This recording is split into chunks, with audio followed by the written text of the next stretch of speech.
You know, fear is an experience that's very important to pay attention to. Because if you just accept it, if you just allow it to operate the way it operates, it will have you operate as if you're under threat, and it'll have you experience being uncomfortable and trying to stop the experience. You ever notice that?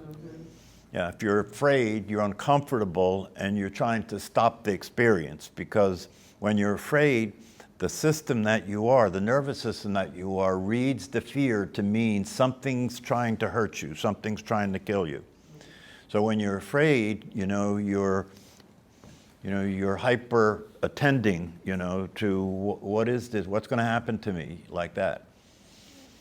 So if you understand these teachings and practices, when fear arises, you want to pay particular attention to it so that you can experience it, because the fear is coming up from your conditioning. And you want to pay attention to the fear and allow yourself to notice, what is this fear? What is this? It occurs as sensations in the body. It occurs as thoughts playing in the mind, fearful thoughts and sensations in the body. So if you're tending to it, you're just looking at it, you're looking at the fear, and you're aware of the fact that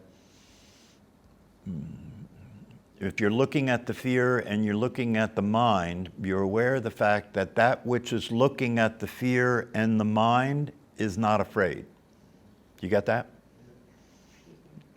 You're looking at the mind and fearful thoughts, and you're aware of the sensation of the fear in the body. Where you're looking at it from is not afraid. Right? And so you can allow the fear to be there. You can experience the experience. See, the thing is this. When you're in the form of awareness, which has no form, but when you're experiencing awareness, you allow everything to happen the way it's happening. There's no attachment to anything. You're not trying to stop anything. You're not trying to start anything. You're not holding on to anything, and you're not letting go of anything. You're just watching. That's all you're doing, is watching. Right? And because that's all you're doing, and you're doing it from stillness, that which is changing and moving all the time is seen for what it is. It appears and it disappears. It appears and it disappears. The thoughts, the feelings, the whole thing appears and it disappears. And through the teachings, you can come to the understanding that what you're looking at is awareness. What you're looking at, when you look through your eyeballs, what you're looking at is awareness.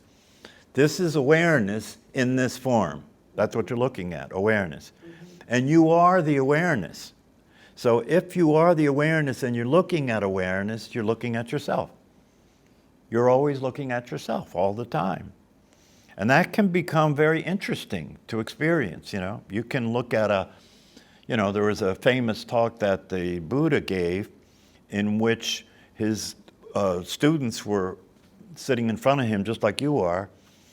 And when it was time to give the talk, he walked over and picked up a flower and held the flower up to the group. And everybody just looked at it like, what's that? What's that mean? One person smiled, and he went over and gave them the flower, and he said, you're the teacher now. Because if you see the flower for what it is, you're seeing that you're the flower. That's why the one person smiled. He got it, that you're the flower. Here you are. He was holding up you to look at yourself as the flower, like that. Okay? So this is non-dual, right?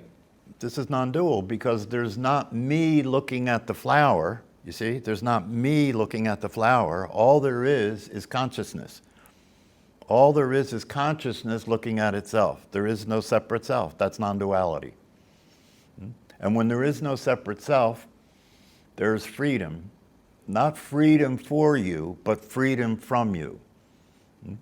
Because the only problem that you have in your life, right, is you. The only problem you have in your life is you. The you that thinks it's separate from everything else. The you that believes that because it's separate from everything else, that whatever is happening to me. It's happening to me. So if it's good, it feels good because it's happening to me. If it's bad, it feels bad because it's happening to me. Right? But the me it's happening to is part of what's happening. See, that's non-duality. The me that is typically seen to be the one things are happening to is part of what's happening. It's not separate from it, it's part of what's happening. So when you see it for what it is, right, when you see it for what it is, awareness, you see that everything is you. The personality is consciousness itself. Everything you see is consciousness itself. Now, there's an operational story about it all. You know, the operational story about it all is I'm a character in this movie, and as a character in this movie, I'm playing a particular role in the movie. I'm behaving a certain way. I'm reacting to what's happening, right? That's the story. That's what we're all indoctrinated to believe is reality, right? But when you start seeing things as they actually are, right, then you begin to realize that you're not the character in the story. The character in the story is just part of what's happening. Who you took yourself to be is what's happening. It's not separate from what's happening. It is just what's happening. All there is what's happening. And what's happening is consciousness appearing in form. That's what's happening. And when the body dies and the personality, comes to an end, right? The form that consciousness was taking stops. That's all. The form that consciousness is taking stops. Now, you can't, when somebody dies around you, like one of our students did recently, you can't escape the fact that you're going to, and I don't know whether any of you looked at this way, but you can't escape the fact that you're going to look at that, right? And you're going to look at it from the view of the personality, meaning that that's going to happen to me someday, right? Did you hear what I said? It's going to happen to me someday, right? Yeah, so, and you can't get out of that. This is the thing, recently I've been listening to a lot of Paul Hederman because he has a particular point that he makes that's unique to him. And that point has to do with the idea that you'll never get out of what you think you're in. You'll never get out of the form that you have taken. You'll never get out of what you think you're in. The only thing you can do is see that you're not in it. You can't get out of it, but you can see that you're not in it. And when you see that you're not in it, you stop trying to get out of it. If you're trying to get out of it, you're making the idea that you're in it real. Do you understand that? If you're trying to get out of it, that's making it real for you that you're in it because you're trying to get out of it, right? This is the mistake that most seekers make. They're trying to get somewhere that doesn't exist. They're trying to get somewhere that doesn't exist. Where they're trying to get that doesn't exist is they're trying to think that the personality can be the awareness. We're trying to think that the personality can be the awareness. The reality of it is that the personality can't be the awareness. The personality is already the awareness. The personality and the awareness are the same thing. You notice as I'm talking, it starts getting confusing, right? That's why it's very important to remember that if you get confused by the concepts, because that's all we have to work with is concepts, right? And you can get confused by the concepts because the concepts can be paradoxical. I can say one thing and then the next few minutes I'll say the exact opposite of what I said and they're both true, right? Mm-hmm. So that lends itself to confusion, right? But the way you can always get out of that confusion is just to remember one thing, all there is consciousness. Everything that you think, everything that you see, everything that you feel, everything that's happened in the past, everything that could happen in the future is all the same thing. It's just one, consciousness. All there is this. Yeah, I've talked a little bit here about the fact that you can go anywhere in the world and it's always here, right? And you can go anywhere in the world and the time is always now. So there's two things, right? There's the truth, which is everywhere is here and everywhere is now, right? And then there's what the mind says, which is where I am is a specific location, right? And the time is what my watch says. That's what the mind. That's the world of the mind, right? So everywhere is here, and every time is now. And then the third part of this, and what's happening is always the same thing called this. Here, now, and this is the truth. What's this mean? What am I talking about when I say, I'm here now? Right? I'm here now. Everywhere is here. The time is always now, and the experience is this, always this. What is that? Consciousness? Yeah, both things are true. What's happening in consciousness? Because consciousness is what's happening, and it's appearing in form. That's all. Can you just ignore the form? No, you'll get yourself into trouble if you ignore the form, right? You won't stop at a red light. You know, Suzuki Roshi, one of the famous Zen teachers, was asked, how much ego do you need to live your life? You know what he said? Just enough not to step in front of a bus. True. So that's true. It is true. You know, you need to know yourself as a separate self, so in the game we're playing, you don't lose. Mm-hmm. So you need to know yourself as a separate self. But the quality of the experience of your life, right, will not be fulfilled if you don't see that the game is a game. It doesn't mean that you shouldn't play the game. You have to play the game. You're here for the game. That's what this is. You're here for the game, right? But if all there is the game, right, it just seems like meaningless, doesn't it? If all there is the game, it just seems like, you know, you keep repeating the same thing. It's like Groundhog Day. You know, you get up every day, you do shit, you eat, you shit, and then you go back to bed. Right? Every day it's the same cycle of what's going on over and over and over again. And after a while it gets boring, and after a while you become a thrill seeker, you know, because you're trying to somehow get some excitement out of this shit, you know, go do a bungee jump or something.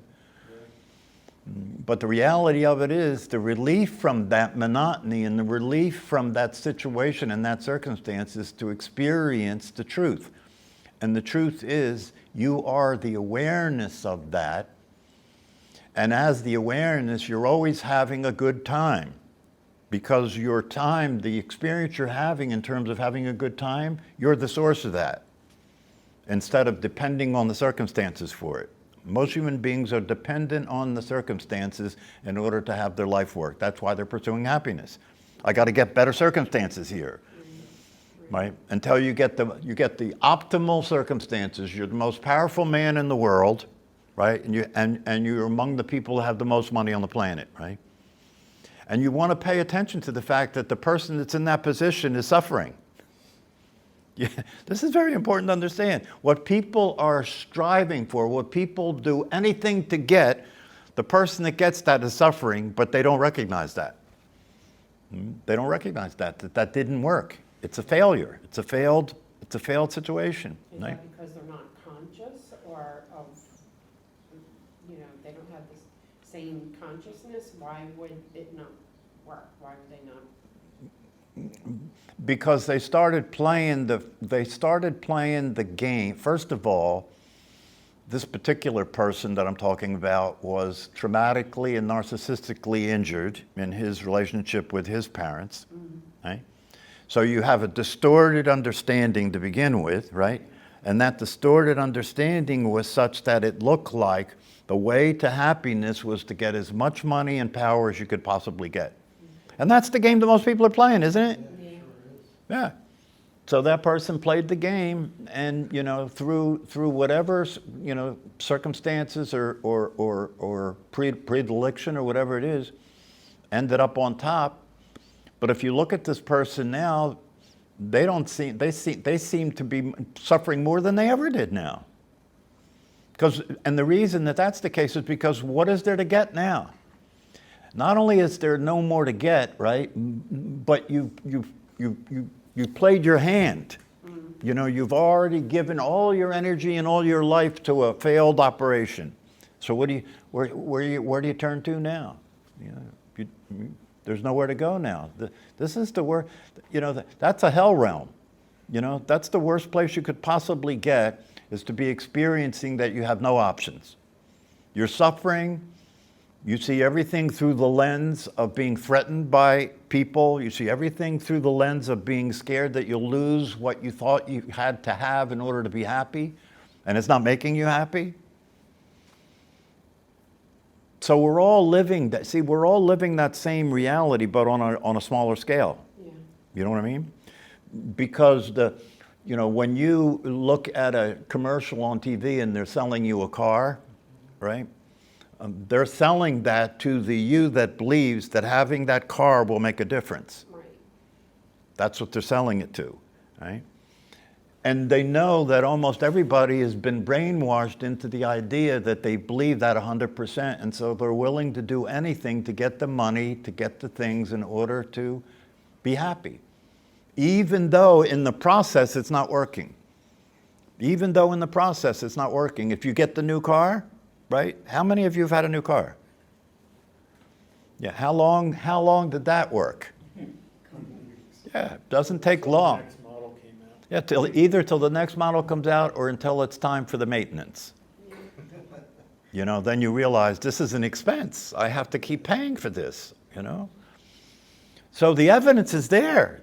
The evidence is not hidden. The evidence is there. You know, you can, no matter what you get, whether it's a drug, a car, a woman, a house, a career, whatever you get, if you're paying attention, you'll see that it goes the same way every time. In the beginning, it works. And then it starts going downhill fast, right? It's just like eating food. You know, you could be very hungry and you could be imagining getting this great meal that you're going to eat, your favorite food, right? But no matter how great it is and how favorite it is and how much you enjoy tasting it, right? After you eat it, a few hours later, you'll be hungry. So the evidence is there, right? But everybody keeps ignoring the evidence, right? Because they don't know what else to do. They don't have an alternative. And when you are lucky enough and blessed enough to hear the truth and have the opportunity to do these practices, you have been blessed with the opportunity to get free from that mess. The question is, can you be committed enough, which is what it's going to take, can you be committed enough to pay attention consistently enough, which means to meditate?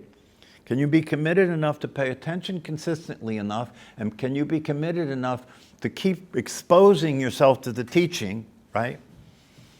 That you can gradually, over time, start to work your way free.